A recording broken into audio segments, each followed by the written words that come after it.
Hi, Beth. Welcome to Landscape Photography World. How are you going?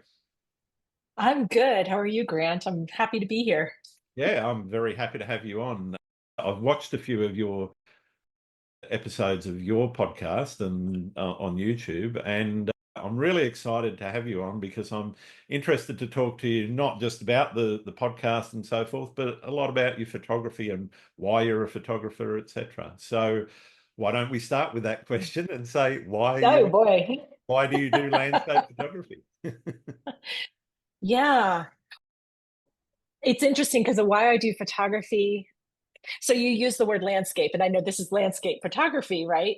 Yep. And landscape photography to me is a relatively new addition Sure. to what I do. So to backtrack, you said, why am I a photographer, right? And oh, I guess lots of reasons.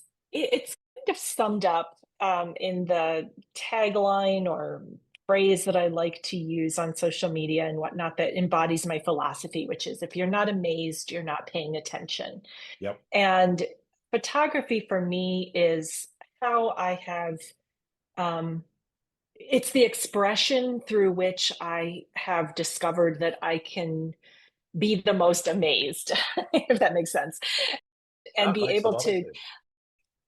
train my eye towards the things that amaze me and to share that with others.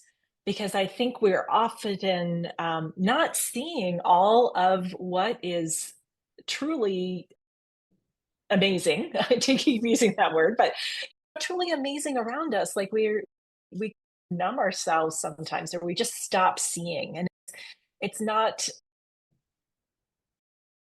it's not because we're indifferent or don't care. Sure. It's just that we just get used to a routine and used to seeing things the way they are. And we don't step back and say, wow, look at this leaf or look at this sunset. We've seen a million sunsets, but sit and look at it and think Yeah. about it. So for me, photography and why I do it is it just is it's a way of expressing what I'm seeing, and I get excited, and it's an easy way and it's an exciting way to share it with others. And if I can help somebody else look at something differently next time, then that's success. Fantastic. I love the sound of that. So, where did it all start? You obviously nobody comes out of the womb a accomplished photographer. So, how did you pick up a camera first, and where did it all start for you? Yeah. I don't know how old I was, but my first camera was a Kodak 110. Hmm. And so it had the cartridge film, and I had to go and buy like the little flash cubes Yeah, the that go little on the cubes that top. rotated around. Yeah. Yeah. Yeah. And I loved that. And I remember distinctly feeling very grown up going to the store and buying this. And I was probably, I don't know, 10 or 11, something Yeah. like that. Hmm. So pretty early. And I don't remember what, I probably was just taking pictures of the cat and the car in the driveway and mundane kinds of things and my friends and whatnot. And I've always felt like I needed to document things through photography. So Yeah. that was like the first portion of things, like from age 10 to age 20. Hmm. It was like more documenting my life. And my training is as a musician. So my formal education is as a classical musician. I played clarinet. And so clarinet became my mode of expression for many years. And then I moved away from that and I moved into nonprofit administration and whatnot. So the camera was there, but not really in the forefront. Mm-hmm. And I'm guessing a lot of people who stepped away from grew up taking photos and loved it and whatnot, and then stepped away from it, have some sort of story about how they came back to it. So probably every photographer that had an early start in photography and really loved it, but then moved away from it, probably has a re-entry story or something that was Sure, that sure. catalyst that brought them back. And for me, it was, and this is, it sounds so funny, but a friend of mine on Facebook posted a picture she had taken of a dandelion. Okay. And there was something, it was a macro, and she's not a photographer. I think she probably took it with her phone. Yeah, There yeah. was something about it there. I was like, I want to try to do that. That's so cool. And so it caused me to get a camera again. And I think I went to the I went to the local like big box store or something. Yeah, And I yeah. just got like a Kodak digital point and shoot kind of thing and started playing with that. And then maybe the next year, my husband and I went to Hawaii. And I was completely taken by the landscape, by the ocean, the palm trees, the flowers, the beautiful plants. And I was constantly taking pictures. And that's when it's like a switch was flipped. Mm. And all of a sudden, I was wanting to take photos all the time. Yeah. Something just clicked. And ever since then, I've just gradually been building up my skills, expanding my vision, trying to find my vision, Sure. and investing in it and investing in myself. So, yeah. I want to talk a little bit about that investment, but before we do, let's talk a little bit about finding your style. How are you going Mm-hmm. about that, and where are you, or where do you see yourself on that journey? Yeah. I I started out, but after that Hawaii experience, I found myself really drawn to botanicals and specifically dahlias, Mhm. flowers, but dahlias. There's so many varieties. They're so beautiful. They're so photogenic, and I just got hooked. And so I, that was my point of entry to trying to figure out what made my way of taking those photos different than somebody else. And I'd say pretty much from the get go, I was taking a more abstract approach. Sure, sure. And that has only increased over time. And so I went from being what I thought was going to be maybe a little bit more literal, but taking an artistic perspective, to going a little bit abstract, to now my favorite photos are if somebody can't tell what it is that I'm photographing. Yep. No. So I feel like it's mostly gone in that abstract direction, whether that's landscapes, architecture. I love architecture photography, abstract or fine art architecture photography. And yeah, so that's, so it's been when it comes to what is my voice, I don't know that I have necessarily found it yet. It's interesting to me because occasionally on Instagram, I'll post something and somebody will comment, I knew it was yours before I saw the caption or saw who Yeah. posted it. And I think, how did they know? Would you tell me how you knew? Yeah. So I like to know. yeah, I feel like maybe there's something there. I just haven't been able to quite put Mm. my finger on it. And so that's something I'm still trying to discover because we're so close to our work that we Yeah. can't always see the same thing that other people from the outside can see. No, and I think also people, when they're starting out through that journey of discovery of what their style is or what different styles they're going to incorporate into their work, they're looking at what they're doing and going, okay, where I started is nowhere near where I am now. And, Mm-hmm. the Mm-hmm. things that I'm looking at and the way that I look at them is completely different. So I think that Yeah. evolution is probably for me one of the most interesting things that we talk about on this show, is how people's style actually evolves and how people's way of looking at the world has evolved Mhm. from where they started to where they are now. And I love the fact that you're really taking that abstract view because, again, it's something that fascinates me. The architecture stuff as well as always been a bit of a fascination. And for me, I incorporate architecture into landscape because for me, Mhm. natural landscape is one landscape, seascape and that, and the skyscape and the cityscape or the Mhm. urbanscape or suburbanscape or wherever you happen to be. They're all Yeah. landscapes that we exist in and live in, and the way that you look at them and see them and the way that you actually capture them is really the point of fascination for me. Yeah. What you're saying is reminding me that one of the things I feel like I've been fairly clear since I started is that I am not an epic landscape Sure. person. I appreciate those epic scenes and the grand sweeping vistas and all of that, but maybe it's my more introverted nature, but I home in on details and Yeah. much more about the small themes, which are also a form of landscape, Yeah, absolutely. but really more in that small and intimate scenes. I know you've interviewed Sarah Marino, and Yeah, yeah, she's always the person that comes to mind when it comes to that, even though there are many others doing it. But that's one thing I feel like I have been clear in my voice that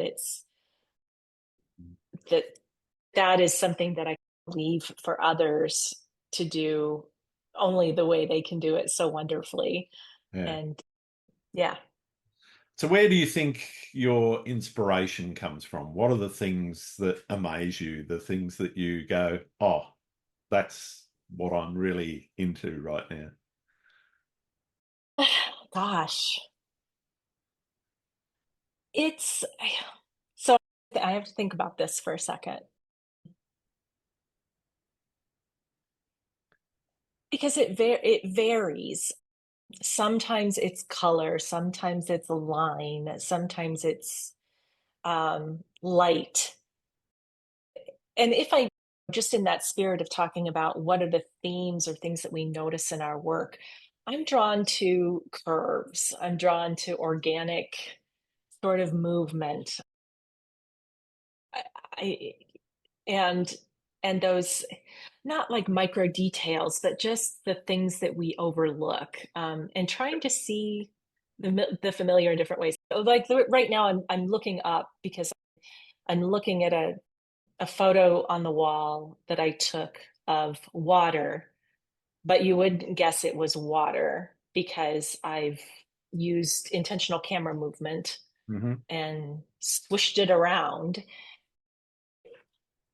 And so it makes me think, yeah, I'm just thinking about this out loud. It's what is, I get excited about the possibility in something. Sure, sure. So water has infinite possibility. A Absolutely. building often has infinite possibility. So Mm. that's part of it's like a treasure hunt.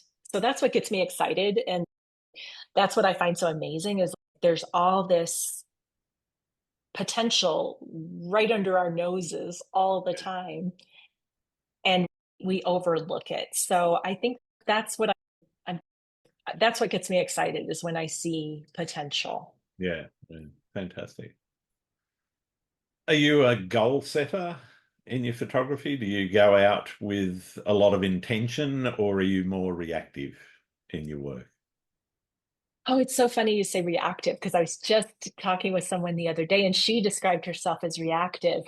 And I thought, and just to back up, I wouldn't say that I'm necessarily intentional in that I have pre-visualized or I've Hmm. planned in a particular way. Like the most I might do is say, oh, it's going to be cloudy today, so it would be a good day to go Sure, here. sure. Or I don't want to go at this time of day or something. But otherwise I try to just stay open and stay curious. Yeah, yeah, But when this person I was talking to said reactive, I thought, am I reactive? And then I thought, you know what the word is for me is responsive. Uh-huh. So Yep. I'm responding to what I'm seeing and trying to be in relationship to it in some way, Yeah. and just seeing what speaks to me. And it at some point, and this has been very liberating, going to an art museum. Yep. And sometimes I feel like if I go into a room and there's four walls and there's art, I have to stop at each one. Hmm. And at some point, I just said, no, I don't have to do that. I don't have to give equal attention to everything. I can just let my eye wander, see what pulls me, and go there. Yeah, sure. And that's going to be a much more fulfilling experience. And so I think that's the same um, relationship I have to going out and photographing, is what pulls me Yeah, in yeah, that moment. yeah. Awesome. In terms of your work, and we've talked a bit about having or not having pre-visualization and goals and so forth. Mm-hmm. Do you set yourself projects though? And are there any Mm. sort of portfolio pieces that you're saying, okay, I want more of this or more of that Mm. in my portfolio? Mm-hmm. I'm still figuring that out. Sure. I have done like small projects before, and I find it very helpful. For instance, I took an ICM workshop, a virtual workshop a few years ago, and part of the output of that workshop was a series of 6 images. And I found it really helped me to focus Hmm. my energy. It helped me to fine tune my perception in different ways. Yep. And that sort of that opened up the gates to forming, to creating more triptychs and diptychs and Sure. sets of 6 and whatnot. So I've done it on a small scale, and that has mostly been responsive or reactive. Yeah. Like I'll see in my portfolio, oh, there's a theme here, and these would look good together. Hmm. Only occasionally have I been out and thought intentionally, oh, this would make a good series. So I'm going to try different, try to shoot. I don't like that word. Try to take photographs with that in mind. Sure. So yeah, I don't know if I'm answering your question, but Yeah, yeah. that's No, what I it's all want. good. It's all good. I'm interested also in uh, doing abstract work. That you tend to have to experiment a little bit in both Mhm. the technical side of what settings you're using, et cetera, but also the way that you're positioning the camera and how you're actually working with the light.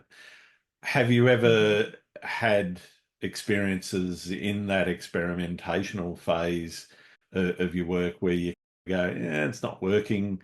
How do you deal with that disappointment, and how do you deal with the times when that experimentation, which always comes with failure, that you go, Mhm. yeah, I need to adjust, I need to change something here?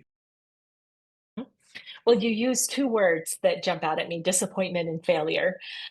And part of my response to that and how I avoid those things is by avoiding those concepts. Sure. Not not to have this Pollyanna, everything is good, Hmm. lemons and lemonade and all that kind of stuff. But I've been thinking a lot about this lately because one of the other hats I wear in life is as a coach. Yep. And so I'm very tuned into language and the mindset that we carry when we're doing our work. And and I think especially with abstract, it has, I feel like it gives us more permission to play, to experiment, to do things that don't turn out the way we want them to. Sure. And so because I I learn the technical side of things, on an as needed, need to know basis. Yep. Yep. So didn't learn about multiple exposure until I wanted to do multiple exposure. And then I learned about it, or whatever the settings or technical side might be. And so I try to keep that mindset of play and non-attachment. And that kind of goes to intention. So that's one reason I feel like I don't necessarily have a set idea when I go out. It's Mm. more of a what if. I wonder what will happen if I do this. What if I do that? What if I get down here? What if I set it on continuous shooting and ICM and multiple exposure? So if I am open, then I am not setting myself up for disappointment, because Yeah. disappointment comes if I'm expecting a certain outcome and I don't get it. If I'm open to whatever the outcome is, I'm not going to be disappointed. I will look at something and say, that's a mess. If it were. Yeah, that doesn't look good. And I try to think about, okay, what about that doesn't work and what do I need to adjust, and just keep experimenting and shifting things. And what's interesting is sometimes the thing that I think is a mess, I get it back, I'll put it into Lightroom, I'll Yep. tinker with it, and I'm like, huh, okay, actually, there's something there. Mm. So that's the other thing that's helped me to release that in the field judgment of, ooh, that's really bad, Yeah. because we can only tell so much by looking At the back of the camera. at the playback. Oh, yeah. Yeah, If you go yeah. back to the film days, you couldn't look at the back of the camera. You You couldn't look. had to wait until you got at least the negatives done. So, Yeah, and then oh boy, yeah. yeah.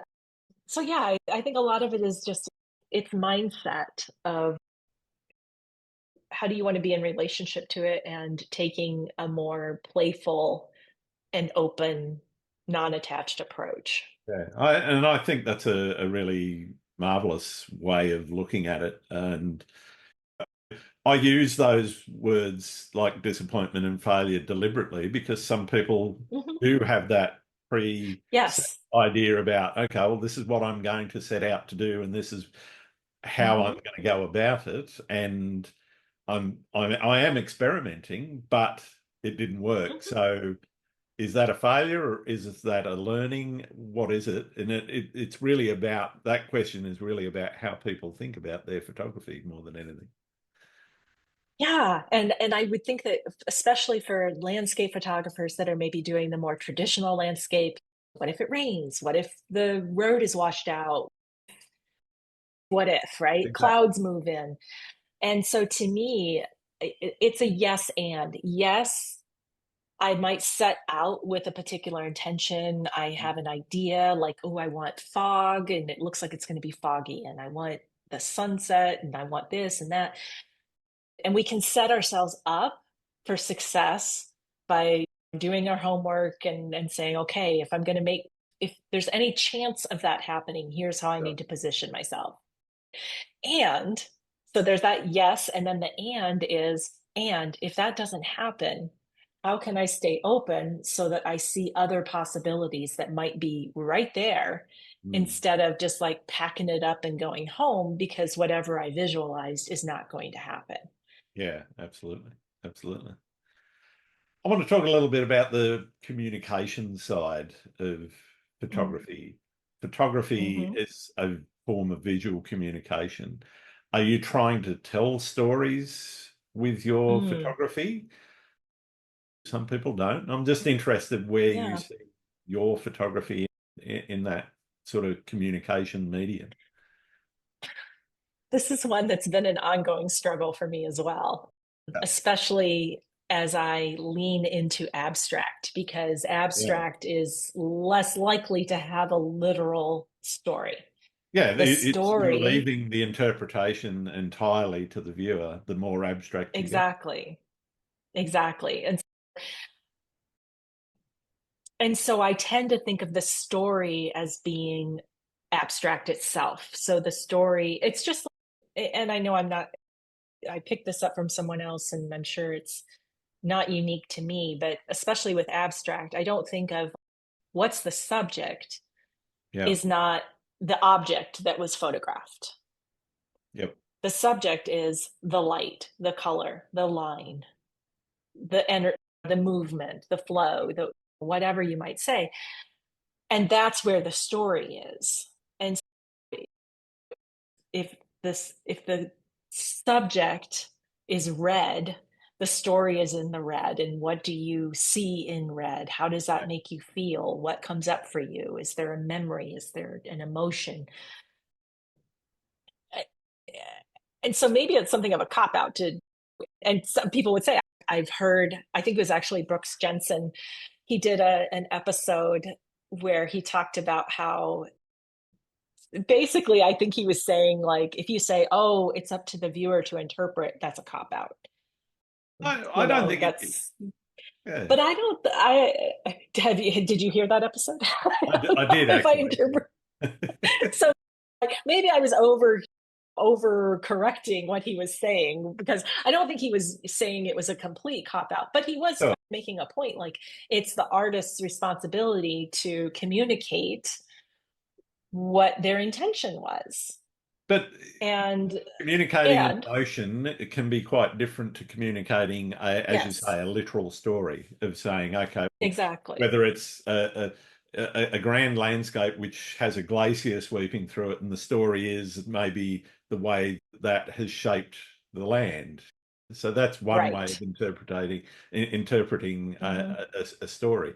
On the other hand, you might be focusing in, say, on a tiny detail of that glacier, and Hmm. that abstracted doesn't look like a glacier, doesn't look like anything, but it gives you a feeling. And so, yeah, it depends on the kind of photographs. So thank you for adding that piece of clarification. It, I've tended towards the story is in the eye of the beholder, unless there's something about the image that does communicate something that I want others to know. Mm, Like if it was a glacier, and even if it was abstracted, that there was some element of it. And I'm even doing it in the first place to call attention to something about that glacier. yeah, yeah, In that case, I might elaborate and say something about it. But yeah, I tend to leave that more to what other people see and what they want to experience from it, sure. and be happy with that. Yeah. I'm interested in how your visual communication and so forth flows into the podcast that you've got, and what you're doing, as we talked about earlier, is quite similar to some of what Mhm, goes on in this podcast in terms of mhm. exploring people's motivations and inspirations and so forth. I'm interested in how that sort of fits into your photographical world and how each side informs the other. Yeah. You've noticed a number of times I've said in response to your question, like the first thing I'll say is, oh, I've been struggling with that, or oh, I've been Yep, thinking a yep. lot about that. So I see these conversations, whether I'm having one with you as like on the other side of the mic, or I'm um, initiating the conversation with someone, it's a wonderful way to continue that exploration and to keep being challenged by new ideas and different perspectives and different experiences.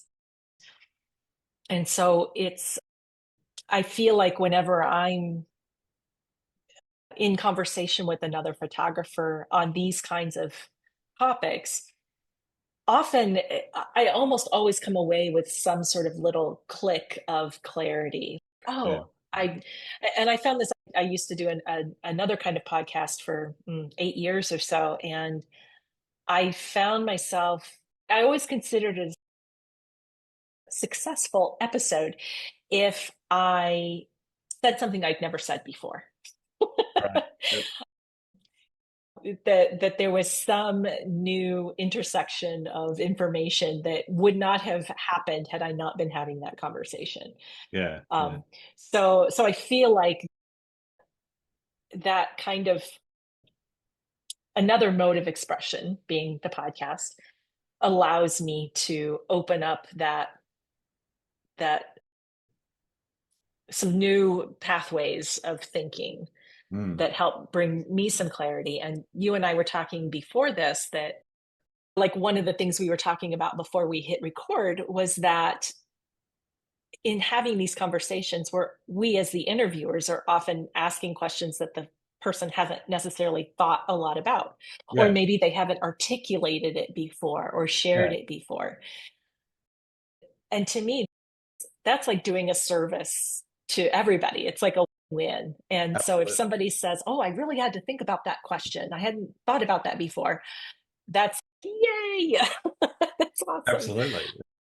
They're my favorite Because parts is when somebody sits yeah. there and it may be, it doesn't come out in the edit, but it may be silence for 5 minutes Mhm. while they actually chew through that in their head and go, wow, I've never actually thought about that.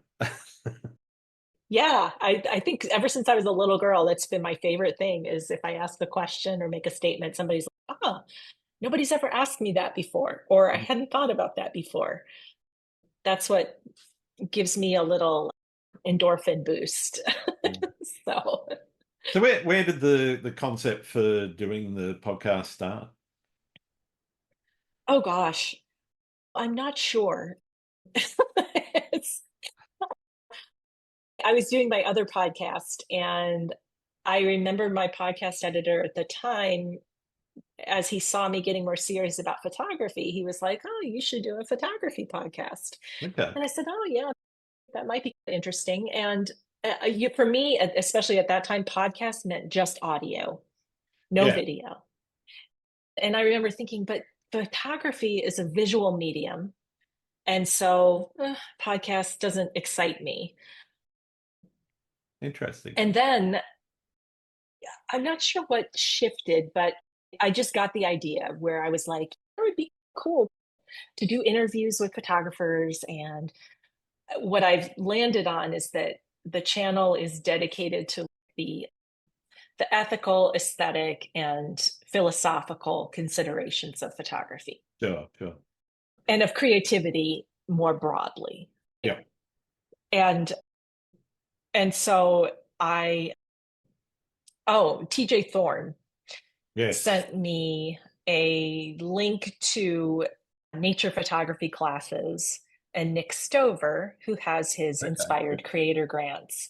Hmm. And I think I had said something to TJ about, "Oh, I've got this idea bouncing around in my head." And so he sent it and he said, "You might want to apply for this."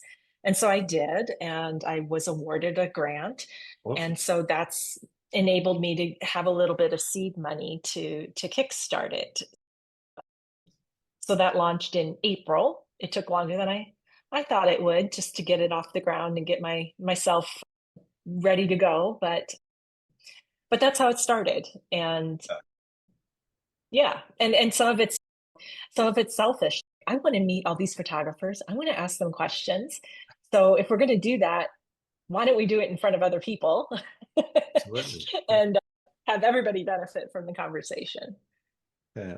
To be honest, it's a bit like I've now been doing this for nearly 3 years, actually just a tick over 3 years. And it Mm, has been like a university class in photography, landscape yeah, bent, but yeah, yeah. it's been wonderful picking the brains of some of the best photographers out there and trying to understand not only the motivational, but also the business side of things, because I always like to try Mm-hmm. and explore, okay, so how did you make that leap from nine to Mm, five to here I mm-hmm. am now? I'm a full-time photographer that's self-employed, and then how do you Yeah, wear all the hats? And so yeah, yeah. it's been absolutely wonderful getting that education personally, and hopefully share Mm-hmm. that with lots of other people so that they get the same. Yeah.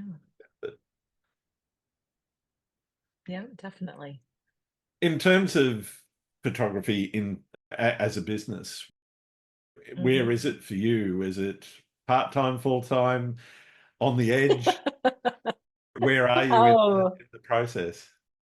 I'm figuring that out. I feel like I'm answering a lot of your questions. I don't know That's yet. okay. Um, It was exactly what we were just talking about. yeah, it is. I've been I've been on my own self-employed for 16 years now as a coach. And so the entrepreneur side of things is very familiar to me, but it's only been in the past maybe 10, 11 months that I've been like, okay, if I do, I guess it's basically asking the question, do I want to Yeah. monetize? Do I want to professionalize my photography? Mm. I was thinking about this the other day because I took some pieces, actually not photography, but some other art that I had made to a gathering that I was at. And somebody said, oh, is this for sale? Can I buy it? And part of me is, oh, I'll just give it to you. But then I'm like, no, wait a minute. No.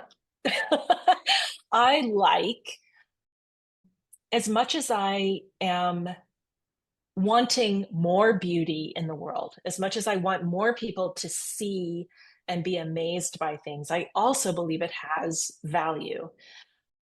I think what we do has value. And I believe, and this comes from all these years of entrepreneurship, we value what we pay for.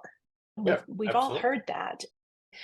And there's something energetically that feels good when there's an exchange of value.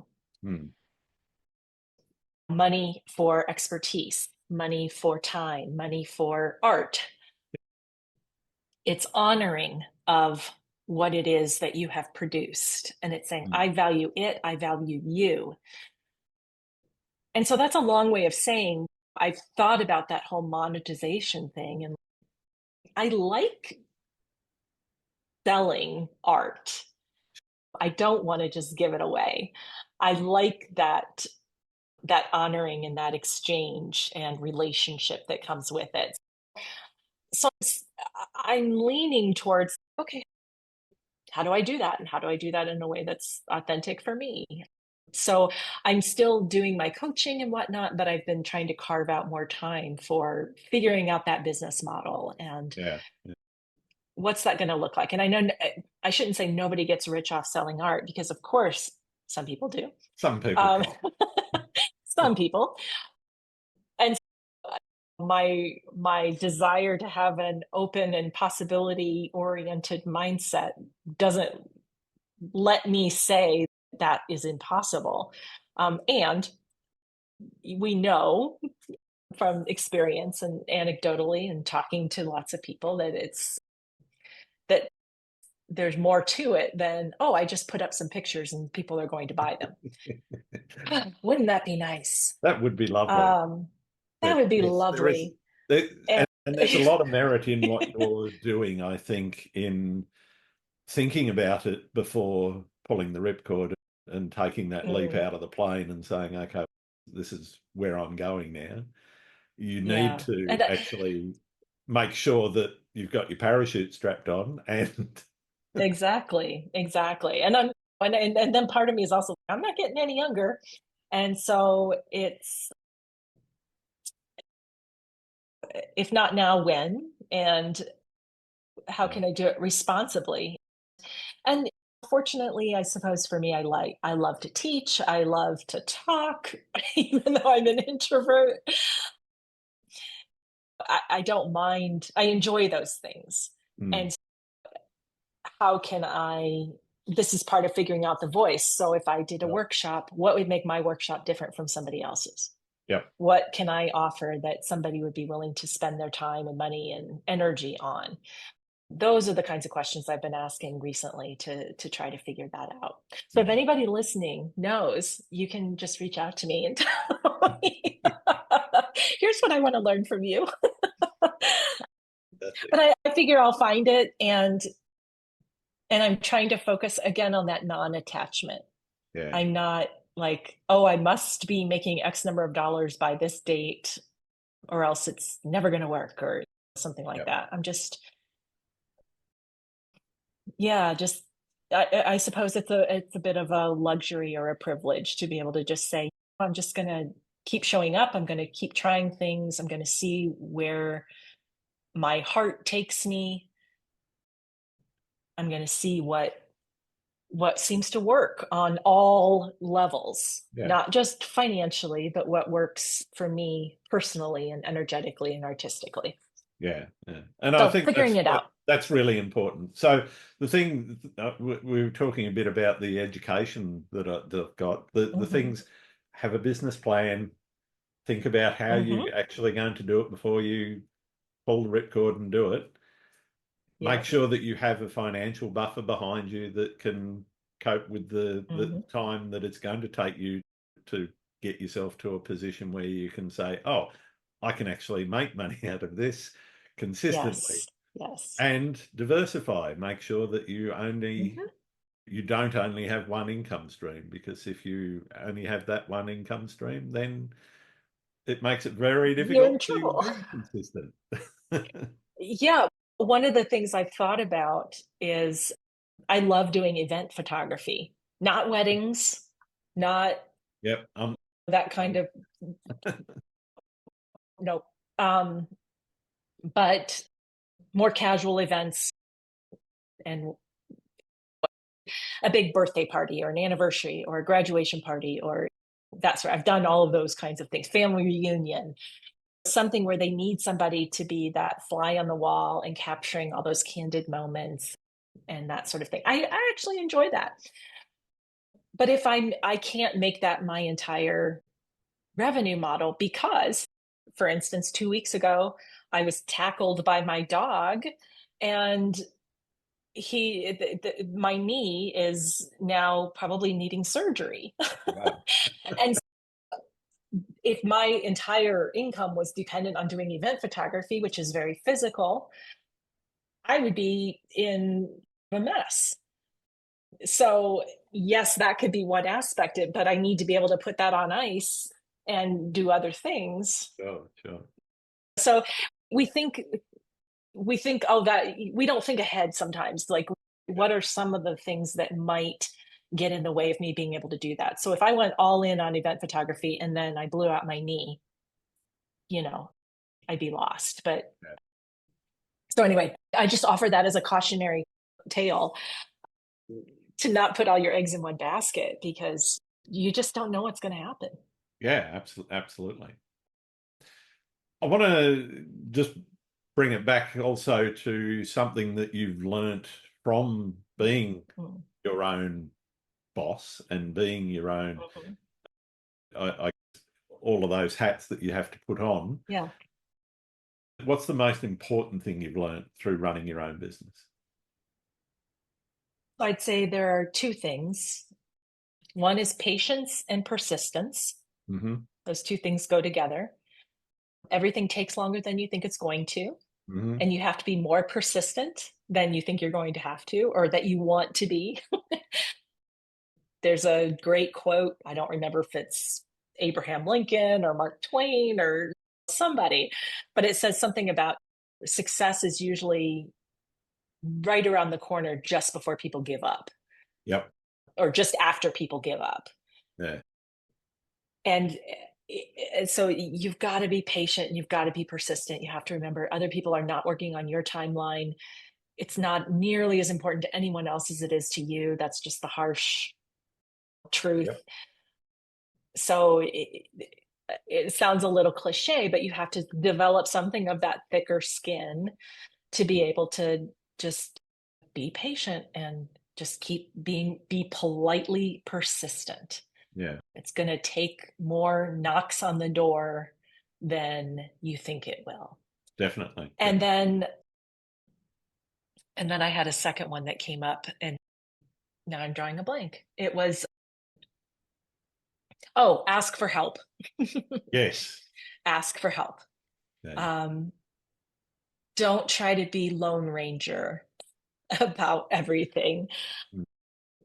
And this is coming from an introvert who will try everything I can to figure it out myself Yep. and Yep. to do it myself before asking somebody for help. And part of some of that's ego. Some of it is that it'll take a while to explain to somebody else what I want, how I want it done. I could just do it myself. Scarcity of scarcity thinking around finances.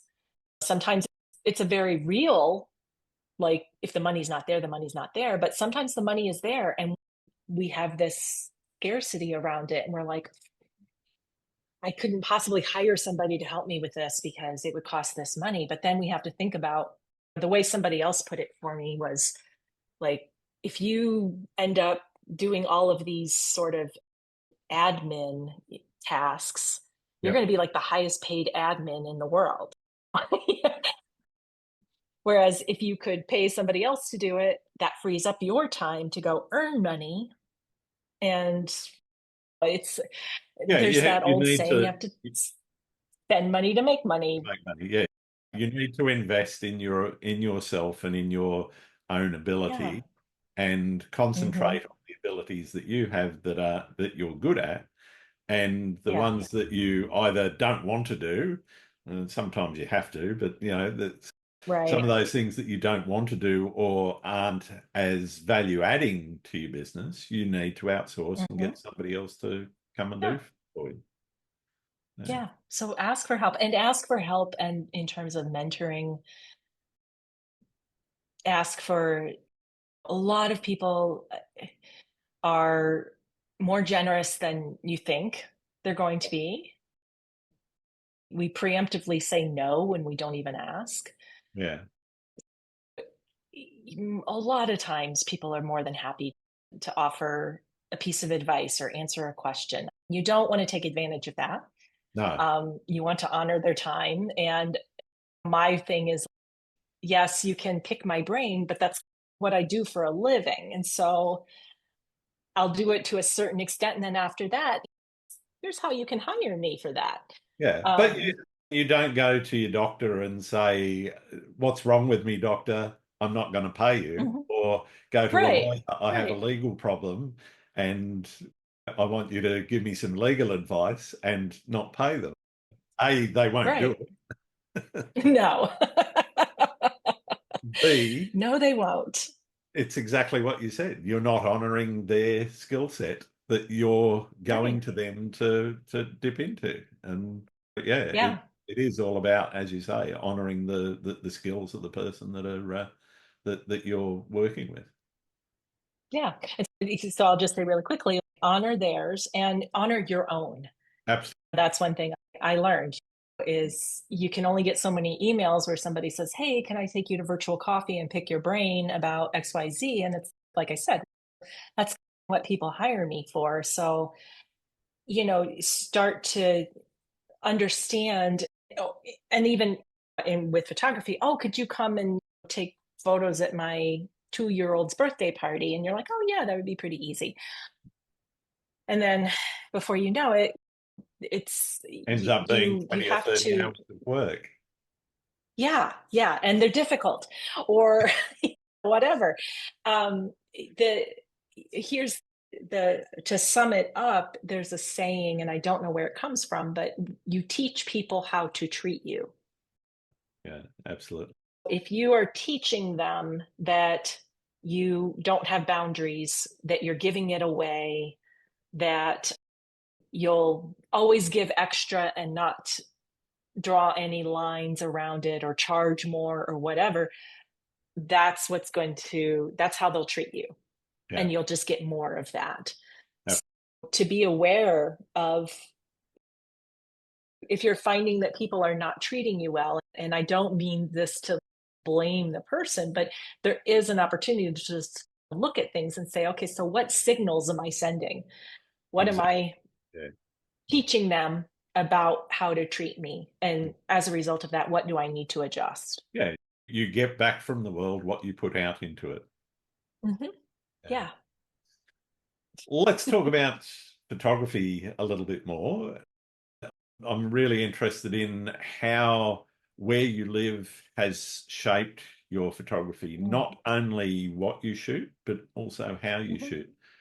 How do you think that has played a part in your learning how to go into the abstract world and start to develop the style that you're developing? Yeah. So I live in the Midwest in the United States, in Michigan, and it's beautiful. The Midwest is beautiful. It has Yep. lots of geographic variety.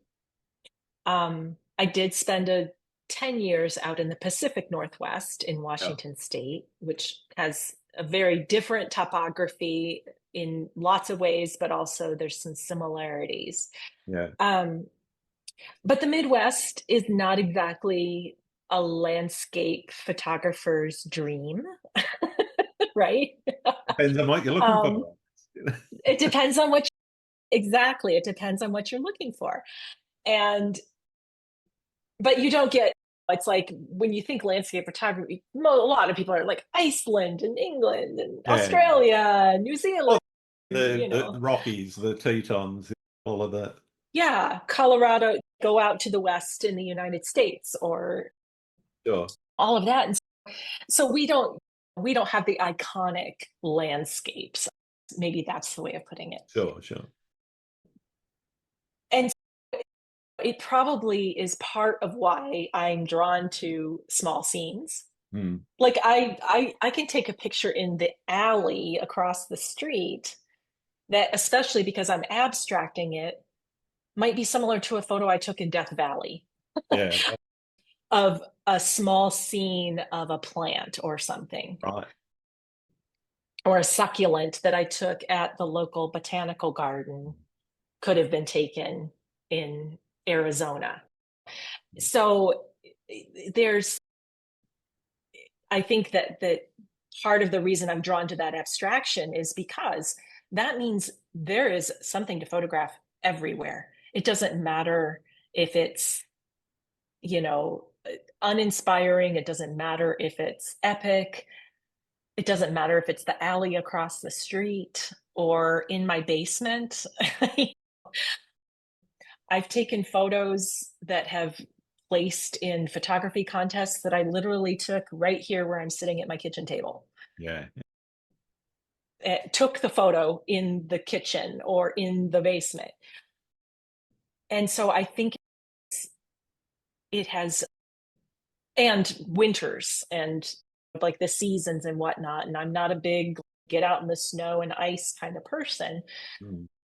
So I'm more likely to try to find photography projects and subjects that I can do here in my home. Yeah. So I think that's how the environment has shaped what I choose to experiment with. Mm. And it makes it sound like I'm I'm seeing things as limited, but really it's no, there's like limitless things to take photos of. Yeah. It's just I've chosen, I think that the abstraction is one way I get around I don't have unlimited resources to travel all the time, and I don't live someplace where there's like an epic mountain range 5 miles away. Yep. I get it. Yeah. Do you have a favorite spot that just keeps calling you back? I do love Death Valley. I've been there only twice. Have you been to Death Valley? No, I've never made it. I've been to Utah, Salt Lake City, and a couple of other Mm, places there. hmm. I've been to a couple of places in Texas and some places on both the Yeah, east and west the coast, but I haven't coasts. made it to Death Valley yet. Yeah, I highly recommend it. It's on the list. It's it's on the list, yeah. And I've never been to White Sands National Park, but I really would like to go there. I've interviewed several photographers who've been there, and they all say it broke me, Yeah. which is wow. Okay, I really want to go there now. But there's something about that landscape and the diversity of it and the vastness of it and the openness of it Yeah. that is compelling. And it's a place, part of it's I think it's a millions of acres. It's thousands of miles, millions of acres. And you don't really have cell service except in a couple of spots that are more civilized. Mm. You're just out there, and the rest of the world just completely goes away. And Yeah. that's the other thing I like. It's like you're just immersed. You're there, and that's the only place you are. Mm. So that really, yeah, that speaks to me. And then on the other flip side, the other place I love that I'm always drawn to is downtown Chicago. Okay. And that's the architecture side Yeah. of me Right. that loves it's just a fantastic cityscape Yeah. that every time I go, there's always I come home with thousands of photos that Mm. I'm excited to try to go through and find the gems. And yeah, that's the other another happy place. Awesome. What's your most memorable photography experience? Really, I think it goes back to Death Valley the first time I Yeah. went there. I was there in January, late January of 2023, so not even 2 years ago. And it was a workshop run by TJ Thorne and Alex Noriega, both of Yep. whom I know you've spoken with. Yeah. And what's interesting about that is that, again, Sarah Marino was talking about Death Valley at a conference I was at, and just listening to her talk about it and how in love she was with it made me like, oh, I have to go there. I'm not sure why, but I need to go there. Sure. Sure. And so when Alex and TJ had that offering, I signed up. And it was only later that I was like, oh, wait a minute. This is a landscape workshop. And I haven't done much landscape photography. Am I going to know what I'm doing? And not that you need to know what you're doing before you go to a Yeah. workshop, because that's one of the reasons you go to a I was workshop going to say, isn't that the point to of the learn, workshop? to learn. But I thought other people there would probably have way more experience with landscape than I would. But it was truly a transformative experience, not just because of Death Valley, but because of Alex and TJ and their teaching and mentorship. And it really, I think I shared a photo or two, a few photos with you from Yep. that time in Death Valley, that it it really, oh, I hate that phrase, next level, but I do feel like it took my photography to, it inched it up a notch, Yeah. and it certainly boosted my confidence Yeah. I can see because why. it was this totally outside my comfort zone experience Yeah. that I was able to navigate and enjoy and come away with some photos that I absolutely love. Awesome. What about horror stories? Any dramatic things happen? Any horror stories? Death Valley? No, when I went to Death Valley, I had a really bad hip. And so it was a very physical workshop, and I was in a lot of pain. And so I managed everything. And fortunately, there was the wife of one of the other workshop participants who was just tagging along and doing her own thing. She's 70 years old, and she described herself as the Energizer Bunny. Like, she had so much energy. And she Yeah. said, here, let me carry your pack. And so she was my Sherpa for a lot of the trip. I probably literally could not have done that workshop without her Yeah. help. And so it came up as horror story just in terms of there were, it was times painful. At times I wondered, am I going to be able to do this thing that we're supposed to be doing? Because I don't know that I can make it. But I learned I pushed through. I got a hip replacement within the year. So the pain was real. And I think Death Valley pushed it over the edge to Yeah. where that hip replacement had to happen sooner rather than later. I'm almost positive. But yeah, that was a horror story. I don't know, but it was definitely Painful experience. oh, a painful, challenging, stretching experience. The other time was, and I would never recommend this, I got a new camera, Hmm. And that same day, I was driving to go photograph an event, and I decided to use the new camera at the event. You can see where this is maybe going. Uh-huh. Um, and it was a surprise party for somebody, a surprise birthday Let, party. let me And guess, it was a brand of camera you'd never used before? I had never used it. It was a Canon. I was going from a Canon R to an R5.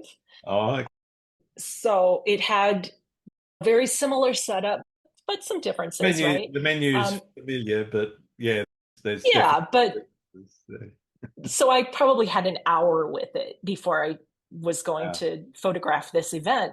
And the person who hired me said, okay, here are some of the photos I want. And I definitely want my husband, when he walks through the door, surprised.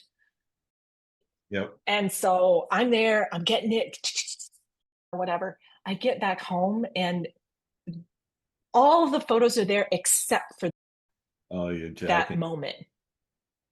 None of those were, it's like it skipped from 334 to 557 in the numbering. Wow. And no matter what I did, I was like, I can't, I didn't know. And I came to figure out what happened was that my memory card wasn't fast enough. And so it Buffer. was buffering. I thought it was shooting, it was buffering, and none of them. And of course, nobody else at the party was taking photos because I was taking photos.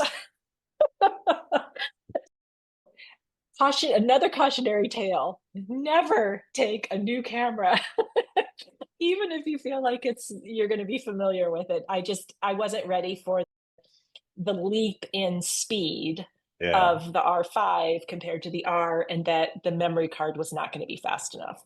Yeah. So that was a horror story. Yeah. I was doing it as a bit of a photo walk with and a promotional thing with Canon with the R5 Mark II, and Mm, I was a bit lost with that for about half an hour, working my way through yeah. the and trying to work out, okay, all the pre-shooting and everything that it does. It was like, I know I was very glad that I hadn't done something like that and gone to an event with Something it. stupid like I did. Yeah. 'Cause if I had, I don't know that I would have been getting paid. Yeah, I mean, I let my excitement, like I'm not a gear geek or anything, but who doesn't get excited when they get a new camera? Yeah, absolutely. Um, Yeah. and so I was like, "Ooh, I get to give it a test run." It's like, no, don't test run it when somebody's paying you. No, that's exactly it. That's dumb. And fortunately, the woman who hired me was totally cool, and she wasn't mad. I within reason, I fell all over myself apologizing. And she was like, I get it. It's okay. No worries. And she was sincere about it. And so I've It's seen her nice when you've since. got a nice client. Yes, I only hope to work with nice clients. Talking about the processing side of things, are you straight into processing when you get the camera home? Are you straight into edit mode, or do you leave things to marinate for a while? Yeah, this is something another thing that I've been experimenting with a bit. I'm usually a rush home, pop it into the computer, load it into Lightroom, scan through, pick out things, quickly process whatever I'm most excited about, share it, and then come back to it. I've been trying, though, to practice that patience that I was talking about earlier with just giving it some space. Yeah. One of the best things one of the best experiences I had was earlier this year. I made a trip to Death Valley. I was just there like a day and a half, and I was going to Las Vegas actually, and I did not want to bring my computer. And so I thought, okay, I'm going to take photos at one of my favorite places on earth, and I'm not going to be able to see them for 5 days. Yep. Am I okay with that? And it's, yeah, I need to be okay with that. And so that was like an experiment of what did it feel like to take photos that I knew I would be excited to see, but that I would have this delayed gratification. and it was good. And what was interesting was I was I had more distance from the images. I was less emotionally attached. And it was nice because I got to relive, oh, yeah, that's right. I stopped there. And oh, yeah, I remembered that. So I think that yeah, I'm trying to practice having a little bit of distance, unless I'm just really super excited about Yeah. it. And there have been those images where it's like, oh my gosh, I cannot wait till I get home and pop this in and see. But otherwise, I'm trying to give it some breathing room. Yeah. I'm a bit the same. I sometimes leave things for a while. Other times it's straight into it.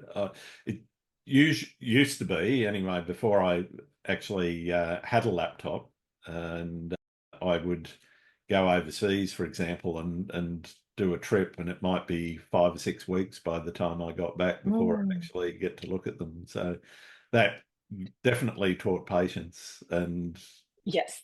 gave me again that feeling of reliving the experience as well, which I think Hmm. is fabulous. Do you print Yeah. much of your work One, at all? say that again. I was just going to ask, do you print much of your work at all? I've been trying to get better about that. I don't print it at home because I just don't have the Sure. proper equipment.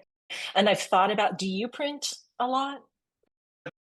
I print test prints because I've got a Hmm. printer that just does A4. It doesn't do anything big enough for me to get Hmm. excited about. But I do that mainly Hmm. to make sure that before I send it off to the pros, that I'm happy Hmm. with how the colors are going to turn out. Yeah, Because that's smart. yeah, for me, if it looks okay on a page that I can print here on the A4 and the colors match what I've got on the screen, then I'm comfortable in sending it off because I Yeah. have learnt, and it's a costly lesson to learn if you send it off and you've got this big print and the greens are off or the blues are off or whatever, and you go, Hmm. I've just spent a couple $100 on that. That doesn't really Yep, exactly. do what I want. Exactly. Yeah. Yeah, our printer is not, it's not a great photo printer. And I've thought about, do I invest, going back to that, how much do you invest in yourself and what do you Yeah, choose yeah, to invest in? I've thought about, okay, do I want to invest in a good printer, above average printer where it's, I feel like I can print things that I could sure. sell, and of course getting the right paper and all of that. And then I thought about it, I thought it that's a, maybe I'm overestimating how much you need to know about printing and colors and all of that kind of It's a dark stuff. But art. it's an art, yeah, dark art, yeah. And I'm like, I don't I know if I want don't to go know into the anywhere dark near arts. enough about it, which is why when I'm doing something for a client, then it goes It off to the goes off. pros and they look after. Exactly. If it's me wanting to Yeah. just have a look, then I'll do it myself. Hmm. Yeah. Yeah. I just thought, I don't know that I want to spend thousands of dollars and Yeah, have that's the equipment other that thing. I don't know how to use And particularly when you properly. get into the larger format, I think Yes.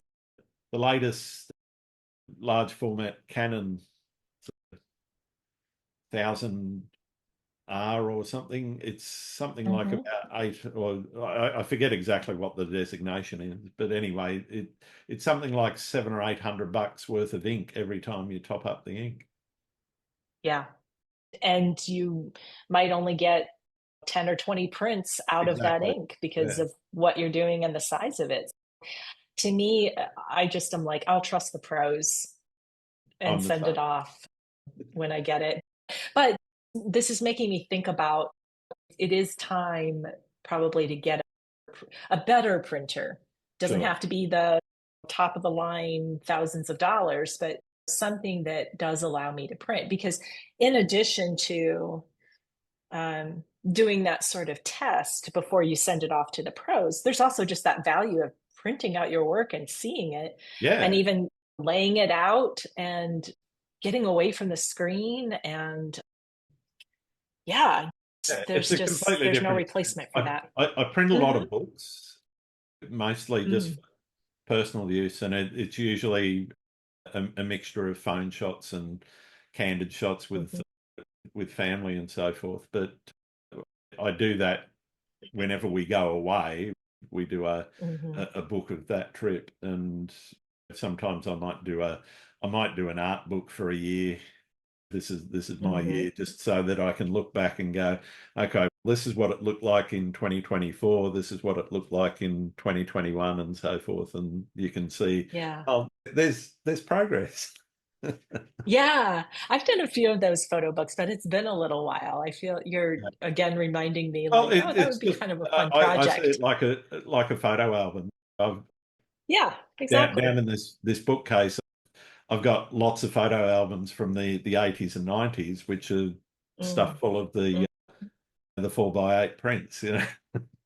Yeah, yeah, definitely. Uh, Yeah. well, we talked a little bit about you seeing the value of photography in society and so forth, and how important it is. I'm interested in what is the biggest challenges in photography at the moment. Does everybody, if you ask Lots this of people question, they say would say AI. AI. I I I know. personally have a different opinion. I Yeah, see I see AI as a challenge. Do I see it as the biggest challenge? No, for me, the biggest right. challenge is actually climate change. Yeah, I think the biggest challenge is closer to that. I do have concerns about AI. I have frustrations with AI. Oh, I love it as a tool in Photoshop to help me clone something out better yeah, or but I honestly it doesn't matter if it's a chat bot on Google or letting AI do something I just don't want it. And I'm not technology averse. I love technology. I love to leverage what's there and there's something in me that is just very resistant to some of the more the parts where it's trying to co-opt our thinking and yeah. our creativity. I Where personally it's don't like, like. let me do it for you. Yeah, I don't like the shoving of it down people's throats, where it's Right. now become the standard offering. Microsoft is doing it, Right. Apple is doing it, Google is doing it, everyone, Samsung, every tech company out Yeah. there is very excited about it, and they see dollar signs. And I get it, but Yeah. I think there should be an opt out. I don't want it, so don't put it in my phone. Exactly. Don't put it in Right. my operating system, etc. Yeah. Unless I want to use it, why should I be forced to? Yeah. Yeah. Yeah. So maybe we're identifying it mostly right now as a nuisance that has the potential to become a threat because I have heard in terms of not just photography but just from a societal perspective, Yep, AI is according to some futurists and whatnot like the biggest existential threat that humanity faces right now. sure. So it's hard not to look at it and have those thoughts when it comes to photography. And your point about climate change, the other thing that comes up is social media in that it is sending people to locations, people, influencers, and all of that kind of stuff. They're ruining landmarks, historic sites, national parks, Yeah, just doing dumb stuff. And I get it. Everybody wants to enjoy someplace beautiful. They want to share it. totally. Just people not being smart about it. Yeah, yeah. So maybe the biggest threat to photography is people. I like that. I might How's that? that to How's the that? top of the list. Yeah. Oh, What yeah. Say that again. what do you see as the future of photography? My hope, and this is the optimistic side of the Sure. AI threat, is that we swing back the pendulum to ultra authenticity, Hmm. Hmm. that we prize the real deal much more, and that photography is one of the most accessible and transmittable ways to capture that reality. Sure.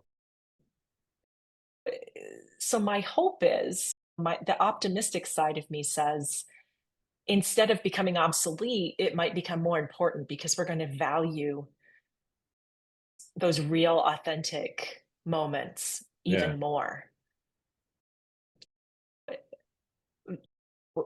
Yeah, I just think that's my optimistic view on my best day. Fantastic. What's the best thing about being a photographer? Mm.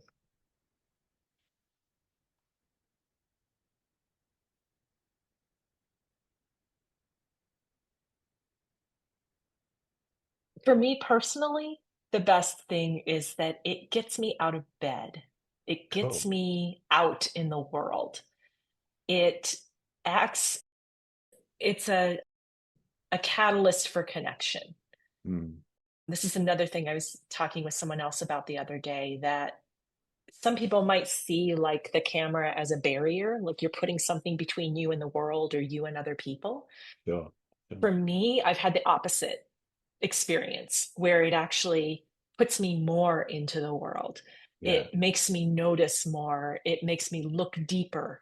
It connects me with people. It causes conversations I never would have had otherwise. Mhm. Um, it gives me a sense of purpose, and it just gives me an outlet for expression that is that the act of doing it is just as, if not more, rewarding than the act of sharing. To Yeah. me, both are important. I could never be a photographer and never share my work. To me, that's part of the generative cycle of giving and receiving and honoring and all Mm. of the things that we've been talking about. That has to happen in order for it all to be complete for me. Yeah. But but the gift of photography is just as much in the moment of being out with the camera, being, composing, thinking, visualizing, pressing the shutter, getting excited. Awesome. Um, yeah. Fantastic. What about the worst thing? What's the worst thing about being a photographer? The worst. It's expensive. Yes. True. It's expensive. I said that jokingly, but in some ways, there is some truth to it. It doesn't have to be, because there's an amazing amount we can do with inexpensive equipment, inexpensive software, with Yeah. your iPhone, all of that kind of stuff. But I would say that is something of a bear. I think oh, I, do I really say what I'm thinking? Come on. Which You is, can edit it out if it's really bad.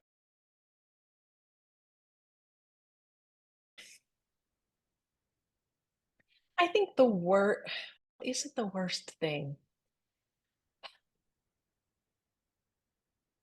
I was joking. What's the biggest threat to photography? People. What's the worst thing about being a photographer? People.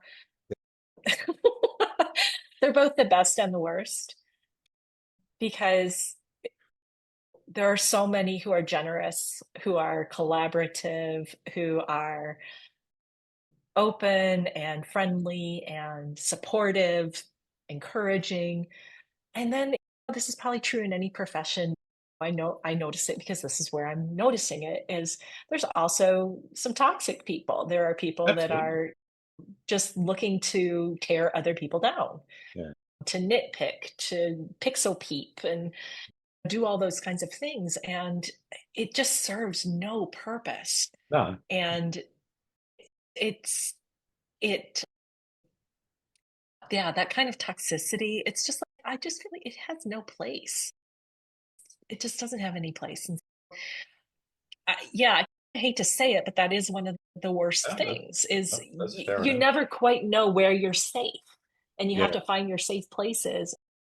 And if you stay safe, that might limit you, but then you open yourself up, and you're going to start, the more you do that, the more you're going to start encountering those people who are insecure and only feel good about themselves if they're tearing someone else down. Yeah. Yeah. Um, I see those people in that way, that they're the ones with the problem. And oh yeah, yeah. I've also found that the percentage of them compared to the people that are generous and Hmm. honest about what they're It's doing, small, they're a very small percentage.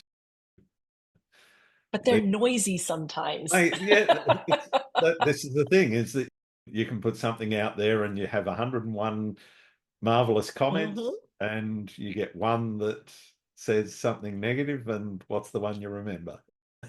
Exactly. That is exactly it. Our minds are, And yeah, I we're don't we're think sort of that's wired. restricted to photography as well, right No, across careers and it people's is. lives and everything.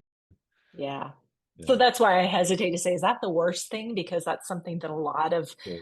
especially creative avenue professions and spaces have in common. Everybody's got their trolls and Absolutely. their naysayers and their toxic attitudes and their arrogance. Mm.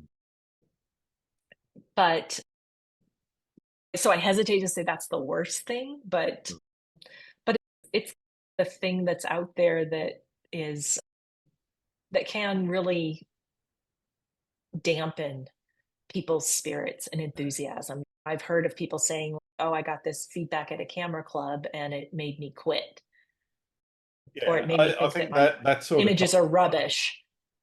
yeah is no good. But I also look at it, if you're not being criticized, then you're probably not trying hard enough.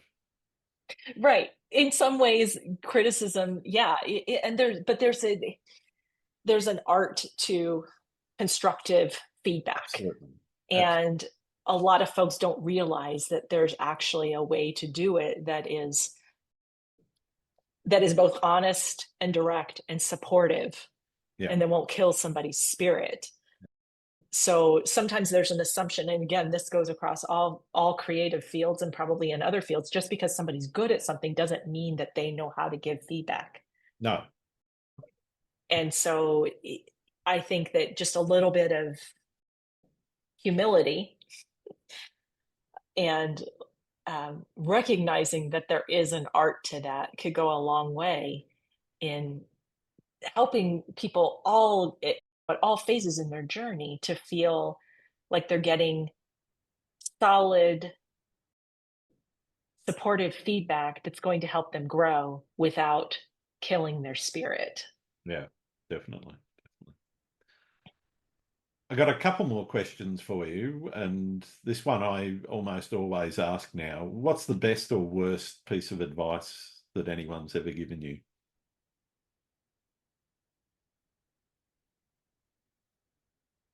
It's funny because this is one of the questions I sometimes ask my guests. So now I have to think about it for myself. It's always fun being on the Um, other side of the mic, isn't it? I know, right? It's like, oh, darn, I have to think about this now for myself.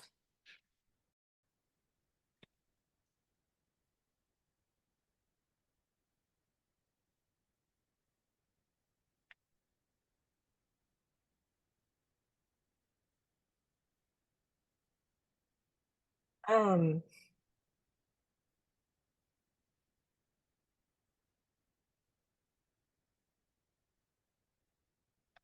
I think the best advice has been, and I think this has come from multiple places, Hmm. but not to put myself, not to put my photography in a box that Yeah. is like limiting what it is I photograph, how I photograph it, whatever. It's more like the best advice has been permission to follow whatever it is that's drawing my eye and not worry about um, having an area of expertise or niche or whatever, being known for a particular thing. Sure, sure. I do think there's value in that, and I have preached that myself. Hmm. Um, and to me, it's a yes and yes, find it's valuable to find what it is that you are maybe particularly in tune with Yep, and yep. have an affinity for and want to explore deeper and maybe be known for. Mm, And that is not all you are. absolutely. That's not all I am. I am not just abstract. I am not just fill in the blank. So I think it's that the best advice, like I said, it's come from, I've absorbed it from multiple voices, which Mm, is just permission to not specialize and to explore and let perhaps the style be the specialty, sure, sure. not the subject, not the genre, Yeah, whatever. So just, yeah, just to be open. yeah. I think that's fantastic advice. Thank you. Mm-hmm. Welcome. Are Thank there you any to all those places they came to me from. are there any photographers out there that you think I need to be talking to?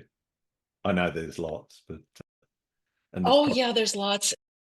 And without knowing, since you have 170 plus episodes of folks that you've talked to, and I would definitely, I love Colleen Minnick. okay. Yep. Have you spoken with her? No, she's hasn't appeared on my list yet. Okay, so Colleen, she is US based and landscape and nature photographer, and she just published a book Nice. recently. And so I think she's super smart, wonderful photographer, very thoughtful, loads of wisdom. So definitely Colleen. And Guy Tall, have Yep. you spoken with him? No, I haven't Okay. spoken with him, but he Okay. is on my list. Yes. Okay, good. And I'm just going to reach across here because it came today. His latest book, let's see, is called Whoops, it's not going to do it because of the virtual background, but it's called Be Extraordinary, Yeah. and philosophical advice for photographic and other artists. Um, so I know that he's diving more into philosophy and creativity and ethics, and fantastic photographer and super deep thinker and very generous spirit. So Fabulous. he's another one that I would recommend. All right. And Thank I'm you. sure there are others, but they're the ones that come up No, top of mind. fantastic. And Stephanie Johnson, Oh, if okay. you haven't spoken with her. No, I haven't. All right, she's another abstract photographer. Of all the photographers I have followed over the past few years, she's the one I have seen the biggest evolution of her work over time. Mm, Just an amazing artistry, very creative, very out of the box, and also again very thoughtful. fantastic. Thanks very much. I've got one Yeah. more question, and for many people, it's the most important one that I ask. It's a problem that I've been trying to get to the bottom of since the beginning of this podcast. Do you like pineapple on pizza? No, I love pineapple though. Okay. Pineapple is like one of my favorite fruits, Nice. but not on pizza. I Okay. have had pineapple though in Thai food, and that works. Yeah, pineapple fried rice is a favorite. Yeah. Yeah, there you go. But yeah, the pineapple on pizza, I don't know. I can't bring myself to do it. Sorry. Fair enough. Fair enough. Thank you so much for taking the time to talk to us today. It's been wonderful getting to know you better and learning more about what you do. Where can people Thank find you. your work? I'm most active on Instagram, so you can find me at Beth Buelow Photo. I also have a website, of course, bethbuelowphotography.com. And as we spoke a little bit about in the course of our conversation, I have a podcast called Pixels. Hmm. The full title is Pixels Exploring the Heart and Art of Photography.